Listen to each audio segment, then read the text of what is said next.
ओम साई राम। तो बाबा की वो लास्ट मेरे साथ हुई लीला जो सबसे स्टार्टिंग में थी कि मुझे ऐसा लगा था, वहाँ से मतलब मैंने बाबा को मानना स्टार्ट किया और एंड में आके पता चला कि वो एक्चुअल में मेरे लिए थी ही नहीं। तो ओम साई राम, हे एवरीवन। तो आ गई है 42 नंबर की कहानी, जो कि है केवल और केवल साईं भक्तों की ज़ुबानी। तो आप सभी ऑडियो एंड लिसनिंग मोड पर आ जाएं। तो सबसे ऊपर कर्म और इंसानियत है। मतलब मैं अपनी लास्ट लीला में यही वर्ड को 2 बार और दोहराना चाहूँगी कि सबसे ऊपर सच में कर्म और इंसानियत है। उसके बाद वो जिनको आप मानते हैं, जैसे मेरे लिए मेरे साईं, आपके लिए कौन है? कमेंट करके ज़रूर बताएं। आप सब लोग कमेंट नहीं करते हैं। बाकी आपका जितना भी प्यार मिल रहा है, जितना भी सपोर्ट मिल रहा है, चाहे वो छोटा सपोर्ट हो, बड़ा सपोर्ट हो, मतलब उससे फ़र्क नहीं पड़ता। बस आप लोगों का सपोर्ट होना चाहिए। बाकी 2-3 लोग अगर सुनने वाली भी है ना इन लीलाओं को, तो मैं सोचती हूँ मेरे लिए बहुत है। बाकी बाबा की कृपा कि वो कितने भक्तों को अपनी साईं लीला से कनेक्ट कर सकते हैं। तो ये है 42 नंबर की कहानी और पार्ट 12। तो आइए, आज की लीला होने वाली है मेरी सीरीज़ में लास्ट लीला, जो कि मेरी ज़ुबानी थी। जैसे कि आप देख सकते हैं कि 36-35 से शायद मैंने अपनी लीलाएं स्टार्ट की थी, जिस पे मैंने एक अलग ही थंबनेल लगाया था और सिर्फ उसमें मैंने बोला था अभी बैक टू बैक जितने भी पार्ट आएंगे वो मेरी ही लीला से रिलेटेड आएंगे। तो उनमें से आज जो लीला है वो लास्ट लीला है। इसके बाद जो आएंगे वो भक्तों की ज़ुबानी होगा। ये तो फ़िलहाल अभी मेरी ज़ुबानी था जो बैक टू बैक चल रहा था। तो सबसे पहले आप सभी को हैप्पी थर्सडे। और जैसे कि आज शिरडी में परिक्रमा दिवस मनाया जा रहा है 13 फरवरी को। तो मैं बताऊँ, मुझे इस साल में पहली बार पता चला है कि शिरडी में कोई परिक्रमा दिन भी होता है। और जो कि आज है, बहुत खुशी मिलती है जब बाबा से हम कनेक्ट होते हैं और बाबा की नई नई चीज़ों को सुनने समझने का मौका मिलता है। हम सच में बहुत सौभाग्यशाली अपने आप को महसूस करते हैं। तो मैं पूरी शिरडी की एक आज ही वीडियो अपलोड करूँगी, अगर बाबा ने चाहा तो। मेरी पूरी कोशिश है कि मैं पूरी शिरडी को कैप्चर करके आपको एक नए थंबनेल के साथ नई वीडियो में शेयर करूँगी और आप ज़रूर देखिएगा। तो आइए, पहले आज हम बात करते हैं जो लीला मेरे लिए लास्ट है, और इसके बाद ये सीरीज़ थोड़ी स्टॉप हो जाएंगी। ओके, तो देखिए, बाबा ने जहाँ से मैंने बाबा को कनेक्ट करना स्टार्ट किया, वो इतनी खूबसूरत, मतलब वो टाइम इतना खूबसूरत था कि मतलब बस मुझे ऐसा लगा था कि बाबा शायद ना ये चीज़ मेरे लिए है और बाबा ने कुछ ऐसा सेटअप करा है। And I am seriously very very very happy. और उस टाइम पे मतलब वो चीज़ मुझे कुछ अलग ही ऐसा भाव था। पर उस एक छोटी सी लीला से ना मेरी लाइफ बहुत ज़्यादा, मतलब मैंने बाबा को कनेक्ट कर लिया अपनी लाइफ में उस लीला से। और उसके बाद बैक टू बैक, जैसे कि बाबा शिरडी से आए, उसके बाद साईं सचित्रा आई, उसके बाद पता नहीं कितने सारे मिरेकल और बहुत सारी ऐसी चीज़ें जो मैं रिकॉल करना मतलब स्टार्ट किया। वो एक छोटा सा एक कोइंसिडेंस था। उस कोइंसिडेंस को मैं डायरेक्ट तो बिल्कुल शेयर नहीं करूँगी, क्योंकि सबका अपना अपना पर्सनल थोड़ा सा मैटर है। बट थोड़ा सा रिलेट करके आपको बस बता दूंगी कि एक्चुअल में ऐसा नहीं है कि सिर्फ बाबा देते ही देते रहते हैं। आप इस में कभी मत रहिएगा। आपके लिए जो सही है वो उसे करते हैं, मतलब चाहे उसमें देना हो या फिर वो चीज़ ले लेना हो, आपके लिए बेहतर होगा ना। उन्हें पता है, अगर आप बाबा पे विश्वास करते हो। तो सेम मेरे संग भी ऐसे हुआ। जिस कोइंसिडेंस को मुझे ऐसा लगता था कि मैं इतनी चीज़ों को रिकॉल कर पाई और बाबा का इतना ज़्यादा मतलब ग्रैटिट्यूड फील कर रही थी, और जो लोग बाबा से कनेक्ट मुझे ऐसे दिख रहे थे, तो मतलब मैं बहुत खुश हुई थी कि ऐसा लगा जैसे बाबा को मानना क्या स्टार्ट किया, बाबा को स्पेशली पहले जानना क्या स्टार्ट किया, कि बाबा ऐसे लोग मेरे आसपास आने लग गए और मैं भी उन लोगों से कनेक्ट करने लग गई। तो अब बात आती है 2024 की ही एंड में, बिल्कुल एंड। तो जिस चीज़ को मैं 2022-23 से रिलेट कर रही थी, वो एंड में मुझे पता चलता है कि वो चीज़ मेरे लिए थी नहीं। तो मुझे बाबा पे इतना ट्रस्ट था कि मुझे लगता था कि बस बाबा जो मैं बोल रही हूँ बस बाबा मुझे देते आ रहे हैं। बट शायद अब देखो वो समझ भी पता है कैसे डेवलप हुई। इतनी स्पेशल चीज़ थी, सोचो जिस चीज़ को मैं बहुत सारी चीज़ों से कनेक्ट कर रही थी, तो मुझे मेरे लिए वो क्या चीज़ होगी। जिस कोइंसिडेंस को कनेक्ट करके मुझे ऐसा लगा था बाबा मुझे मिल गए। और वो चीज़ मुझे ना मिल रही हो, तो सोचो क्या माइंड सेट होगा। मतलब इस पॉइंट में ऐसा भी था कि मैं चाहती थी तो बाबा को छोड़ सकती थी, मतलब ऐसा कि कुछ नहीं होता करके। पर इन सब चीज़ों, इस पूरी जर्नी के बीच मुझे एक सोच और समझ मेरी विकसित हुई, और वो ये थी कि अगर आप किसी पे विश्वास करते हैं तो आप उस विश्वास को बनाए रखें। दर दर भटकने से या दरबार बदलने से आपकी किस्मत नहीं बदलती है। किस्मत में कहीं ना कहीं कुछ तो आपके प्रेजेंट के कर्मा है, और कहीं ना कहीं आपके पास कर्मा भी बहुत रिफ्लेक्ट करते हैं चीज़ों को। तो देखो, ये मेरा मतलब अपना पर्सनल अनुभव है। इस लास्ट जर्नी के थ्रू मैं आपसे सिर्फ यही चीज़ें कनेक्ट कर पाऊँगी कि तभी मैंने अपने चैनल को स्टार्ट करने से पहले हमेशा ये 2 वर्ड स्पेशली बोलती हूँ कि कर्म और इंसानियत है। कहने का मतलब, अगर कर्म अच्छे होंगे तो जिस चीज़ की आप चाह कर रहे हैं और शायद वो अच्छी लगे ईश्वर को, तो वो दे देगा आपको। और नहीं लगी तो या तो उसकी 2 ही सिचुएशन हो सकती हैं, या तो आपकी कहीं ना कहीं कर्म थोड़े से डिस्टर्ब है कि वो चीज़ आपको नहीं मिलेगी, या फिर वो आपके लिए बेटर नहीं होगी। तो इस चीज़ को आप आंख बंद करके थोड़ा सा विश्वास रखिए, और थोड़ा सा माइंडसेट अपना ऐसा रखिए कि चलिए, अगर कोई चीज़ नहीं मिली ना तो आगे बढ़िए। मतलब अगर नॉर्मल सी बात है, अगर आप उस ऊपर वाले पे विश्वास रख रहे हो तो वो आपको जिस चीज़ को आप इतने दिल से चाहते हो तो वो आपको एक टाइम पे आके दे देगा। और अगर नहीं देता है तब भी समझिएगा कि उसमें भी उसकी भलाई है, उसमें भी उसने कुछ सोचा है। ठीक है, तो लाइफ ख़त्म नहीं होती है किसी चीज़ के मिलने ना मिलने से, but end of the time आप ये रियलाइज़ करते हैं कि आपने उस जर्नी से क्या सीखा। मैंने उस जर्नी से बाबा पे विश्वास करना सीखा, और जो चीज़ नहीं मिल रही है उसको भी बाबा की कृपा और उसमें बाबा की रज़ा समझी, और उस चीज़ को वहीं मतलब छोड़ के बस बाबा का हाथ पकड़े रखा कि चलो ठीक है, कोई नहीं, कोई चीज़ नहीं मिली तभी उसमें बाबा का। क्योंकि मैंने भी अपनी लाइफ में जब कोई चीज़ मुझे चाहिए होती है ना, मैं आपको सच बताऊं, मैं हमेशा बाबा से ये बोलती हूँ कि अगर ये मेरे लिए सही होगा तो देना, और अगर नहीं होगा तो वो आपकी मर्ज़ी। तो जब मैं ये चीज़ आगे रख रही हूँ, तो अब वो चीज़ अगर मुझे नहीं मिल रही है तो मैं उस चीज़ में वही मान लूँगी कि शायद मैंने किसी चीज़ को इतने करीब से नहीं देखा या नहीं सुना समझा। बट अगर हमने अपनी किसी निर्णय या किसी लाइफ में जो भी हमारे रीज़न है उसकी डोर थोड़ा बहुत किसी और के हाथ में भी दे रखा है, तो कहीं ना कहीं हम होता है ना कि थोड़ा सा उसके अकॉर्डिंग भी चलते हैं। तो वही सेम है मेरी लाइफ में, मेरी डोर मेरी खुद के हाथ में रहती है, और कहीं ना कहीं मेरे पेरेंट्स की जो बात मुझे जेन्युइन लगती है वहाँ तक अच्छी बात मैं मतलब रखती हूँ उनके आगे, और उनकी भी डिसीजन रखती हूँ। और बाकी बाबा पे तो ऐसा अटूट विश्वास है कि मुझे ऐसा लगता है कि वो जो भी करेंगे ना, वो अब बेहतर नहीं, वो बेहतरीन करेंगे।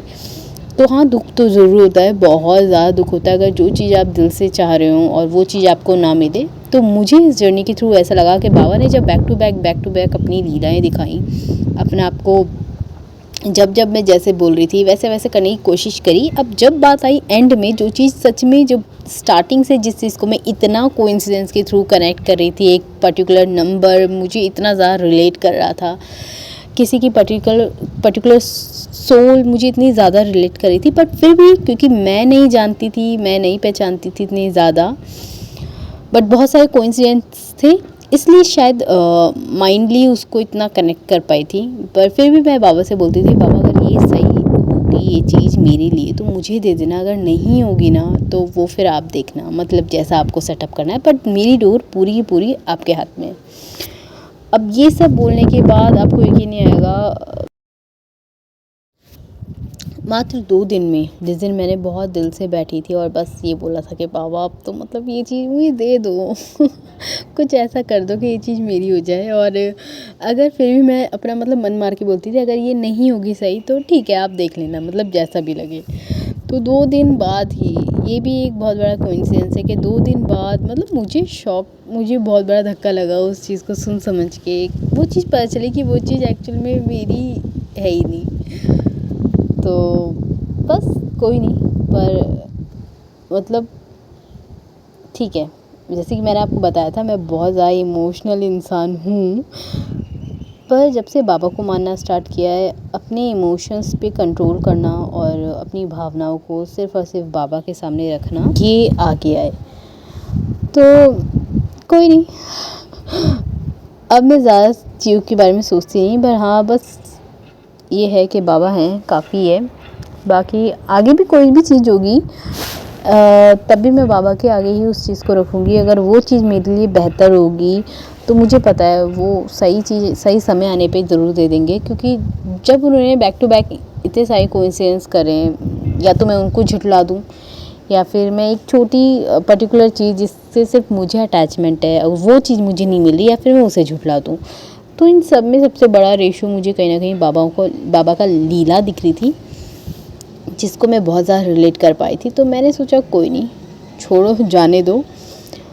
बाबा पे पर उस चीज़ की डोर भी आज भी बाबा के हाथ में है कि अगर मतलब इन फ्यूचर अगर आप जैसा ही इंसान, आप जैसा दिल दिमाग का इंसान मुझे चाहिए, और जो भी होगा जैसा भी होगा, मतलब मैंने अब सारा डिसीजन उन पे छोड़ दिया है। बाकी मैं अपने कर्म परफॉर्म करती रहती हूँ, जितना मेरा कर्मा है मैं उसको परफॉर्म करती हूँ, क्योंकि हर ईश्वर का ही कहना है ना कि पहले आप अपने सत्कर्म करिए, बाकी तो जिस पे आप विश्वास करते हैं वो सारा हिसाब देख ही रहा है। वो जब करेगा तो बेहतर नहीं बेहतरीन करेगा। ऐसे ही मेरे बाबा पे मुझे इतना तो दृढ़ विश्वास हो गया है कि बाबा जब देंगे तो बेहतर नहीं बेहतरीन देंगे। शायद हो सकता है किसी चीज़ को आज हम ज़िद से मांग लें, चलो ठीक है, पर फिर आगे जाके चीज़ों का पता चलेगा कि वो चीज़ तो बहुत ऐसी थी जो कहीं ना कहीं बहुत परेशान कर रही थी, या फिर नहीं चाहिए थी। तब क्या होगा, तब आप उस चीज़ को मतलब वैसे डिसीजन फिर लो पाओगे। मतलब मैंने ऐसे बहुत केसेस देखे हैं कि आप प्रैक्टिकल वे में बता रही हूँ कि आपको वो चीज़ चाहिए, ठीक है, आपने पता नहीं कितनी जगह उस चीज़ को बोल दिया होगा कि वो चाहिए। अब अगर वो चीज़ तुम्हारे हाथ वो चीज़ आ गई मान लो, और फिर बाद में आपको पता चला कि ये जिस चीज़ को मैंने मांगा ही तो बहुत ज़्यादा मतलब बद से बदतर है, या फिर इसने तो मेरी ज़िंदगी हल कर दी, तब पछताने से क्या फ़ायदा। इसलिए जो मिल जाए सच्ची में उसे कृपा समझिए, बाकी जो ना मिले, देखो मेरा जो अनुभव है वो तो यही कहना है, जो ना मिले वो चीज़ भी बेहतर है, और जो मिल जाए वो फिर बेहतरीन है। तो दोनों चीज़ें आप ईश्वर के आगे रखिए, जैसा भी वो करेंगे सेटअप वो बेहतर करेंगे। तो मेरा बस एट द एंड यही सबसे कहना है कि अगर आप साईं पे विश्वास रखते हैं या आप किसी भी भगवान पे विश्वास रखते हैं, देखो भगवान तो बाबा ने जैसे कि बताया भगवान एक ही है, ईश्वर एक ही है। हमने उसे अलग अलग जगह बांट दिया, या कह लो अपने अनुसार उनको अलग अलग नामों से बोल दिया, या उनको अलग अलग नामों से बांट दिया। उससे उनका अस्तित्व में कोई फ़र्क नहीं पड़ता, कोई भी फ़र्क नहीं पड़ता। और जो लोग हमें ये बात समझा रहे कह रहे हैं वो शायद उस गहराई को अच्छे से समझ ही नहीं पाए। तो भगवान एक ही है, और आप जिस भी भगवान को मानते हैं अपनी बात उनके पास रखिए और सत्कर्म कीजिए, क्योंकि एट द एंड आपको अपने कर्मों से ही खेलना पड़ेगा। तो अच्छा करोगे अच्छा ही होगा, बुरा करोगे तो उसका एक दिन मटकी भरेगी और वो छलक छलक के बाहर आ जाएगी। तो बस उसे मेंटेन रखिए। बाकी जो होता है, देखो आपने अपना फ्यूचर नहीं देखा, और जब अपने फ्यूचर की डोर ही किसी के हाथ में थमा दी तो थोड़ा बहुत तो विश्वास करना पड़ेगा ना। और वो डोर तो फिर हमने ईश्वर पे थमा दी, उनके आगे वो चीज़ रख दी। तो अब वो जो करेंगे वो बेहतर होगा। जब वो कोइंसिडेंस ऐसे कर सकते हैं जिसका मुझे नहीं पता था ऐसा भी होगा और ऐसा सेटअप होगा, शायद वो सेटअप मैंने अपने दिल को और दिमाग को ये समझा लिया कि शायद उस सेटअप से या उस कोइंसिडेंस से मुझे स्पिरिचुअलिटी की लाइन में लाना था, या फिर मुझे इतना बाबा से कनेक्ट करना था। तो मैंने सोचा चलो कोई नहीं, इस चीज़ को यहीं सोच समझ के साइड करते हैं। तो ये थी वो लास्ट लीला, 42 नंबर की साईं लीला, जिसके बाद अब मैं अपनी लीलाएं थोड़ी सी स्टॉप करूंगी। और बाबा ने अगर ऐसा मौका दिया, बाबा चाहेंगे कि फिर से लीला मेरी कनेक्ट हो, तो वो कुछ ना कुछ ऐसा करेंगे सेटअप, और फिर से मैं आप लोगों को बताऊंगी कि मेरे पास ये पार्ट बढ़ते चल जाएंगे, मतलब कहने का मतलब आगे। तो 42 में इसको स्टॉप करते हैं। बाकी बाबा की कृपा, बाकी बाबा जैसा भी समझें। वो जब जैसा करवाएंगे हम इसी चैनल में उसे कंटिन्यू करेंगे और आप सब भी उसको ऐसा ही सपोर्ट कीजिएगा। तो आगे अब जितनी भी लीलाएं आएंगी वो 43, 44, 45 आएगी, पार्ट इसमें से हट जाएगा। जो पार्ट 12 था ये लास्ट पार्ट था। इसके बाद जब कभी आगे लीला होंगी ये पार्ट वैसे ही कंटिन्यू रहेगा। तो इसके बाद जितनी लीलाएं आएंगी सारी की सारी साईं भक्तों की ज़ुबानी आएगी। मेरी ज़ुबानी थोड़ी सी देरी के लिए यहीं पे थोड़ा सा स्टॉप हो जाएगी। तो बस यही है, बाबा ने जो दिया है वो बहुत बेहतर दिया है और जो बाबा ने शायद ले लिया वो उन्हें पता है आगे के लिए कि क्यों लिया। तो कोई नहीं, जैसा भी है सब बेहतर है। तो आप जैसे मेरी बैक टू बैक लीलाएं में देख रहे होंगे कि मैंने बाबा को जब जब जैसे जैसे बुलाया बाबा वैसे वैसे आए हैं। पर ऐसा नहीं है कि बाबा ने हर इच्छा ही मेरी पूरी करी है। जिस इच्छा से मैंने सारी चीज़ों को रिलेट किया शायद वो इच्छा मुझे अभी तक नहीं मिली है, या फिर कह लीजिए वो नहीं पूरी हुई है। तो बस बाबा पे विश्वास है, आप सब भी बाबा पे विश्वास बनाए रखें। मैं तो ये कहूँगी अटूट विश्वास बनाए रखें, अपने कर्म कीजिए बस। तो मिलते हैं नेक्स्ट वीडियो में नई किसी लीला के साथ, स्पेशली नई किसी टॉपिक के साथ। तब तक के लिए ओम साई राम, जय साई राम, जय जय साई राम। आपको अभी तक जितनी भी मैंने सीरीज़ चलाई हैं स्पेशली पार्ट के अकॉर्डिंग, पार्ट 1, पार्ट 2, पार्ट 3 और पार्ट 12 पे हमने स्टॉप कर दी, ये सब कैसी लगी हैं एक बार आप कमेंट करके ज़रूर बताइएगा, ताकि जब मैं कभी इन फ्यूचर और लीलाओं को, अपनी वाली लीलाओं को इसमें ऐड करूं तो मुझे इतना कॉन्फिडेंस होनी चाहिए कि अगर जो मैं बोल रही हूँ मतलब वो आपको कहीं से कहीं तक कनेक्ट कर पा रहा है, आपको अच्छी लग रही है वो चीज़ें या नहीं। तो बस वो थोड़ा सा एक जिसे कहते हैं एक थोड़ा सा सपोर्ट चाहिए। बाकी आपकी मर्ज़ी है, आपको लीला अच्छी लगती है आप लाइक कीजिए, आपको लीला अच्छी नहीं लगती है तो कोई बात नहीं। मेरा इस चैनल को चलाने का पर्पस सिर्फ़ और सिर्फ यही है कि जितनी बाबा की लीलाएं ऑडियो फॉर्म में हो सकती हैं उतनी मैं कनेक्ट कर पाऊँ और बाबा एक्चुअल में क्या है आप सभी को समझा पाऊँ। तो ये बाबा को मानने से ज़्यादा ज़रूरी है बाबा को जानना। जिस दिन आप बाबा को जान जाएंगे उसके बाद आपकी मान्यता इतनी बढ़ जाती है ना कि फिर वो सही करें गलत लगे आपको पता है कि वो सही समय पे सही चीज़ ही करेंगे। तो आप सबका बहुत बहुत शुक्रिया जो आपने इन सब लीलाओं में मेरे को इतना सपोर्ट किया। ओम साई राम, जय साई राम, जय जय साई राम।